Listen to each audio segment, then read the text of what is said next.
دوستو آج کی اردو ڈکشنری میں آپ کے ساتھ شیئر کروں گی لفظ بے قرار اور دوسرا لفظ ماند۔ سب سے پہلے بات کریں گے لفظ بے قرار پر، جس کا مطلب ہے نہایت وسیع، جس کا کوئی کنارہ نہ ہو، بے کنارہ، اتیادھک پھیلا ہوا، جس کا کوئی چھوڑ نہ ہو، اور اتیادھک وسترت۔ لمٹ لیس، باؤنڈ لیس، شور لیس، ایمنس اور ان باؤنڈڈ جیسے الفاظ اس کے لیے ہم استعمال کرتے ہیں۔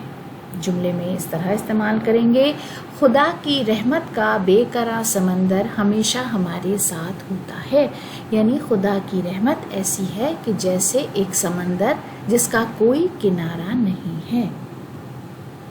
احمد جاوید کا شعر ہے: اس کی آنکھوں کے وصف کیا لکھوں، جیسے خوابوں کا بے قرار ٹھہراؤ۔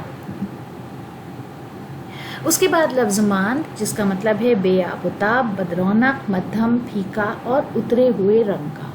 ویورن، پھیکا، ملن، ڈم، فیڈڈ، ڈل، فینٹ، ٹائرڈ، فیٹڈ اور ان ویل جیسے الفاظ اس کے لیے ہم استعمال کرتے ہیں۔ اصلی سونے کی چمک کبھی ماند نہیں پڑتی، یہ جملے میں اس طرح استعمال کریں گے، یعنی جو اصلی سونا ہے اس کی چمک کبھی بھی ختم نہیں ہوتی، کبھی ڈل نہیں ہوتی، کبھی ماند نہیں پڑتی، کبھی فیڈ نہیں ہوتی۔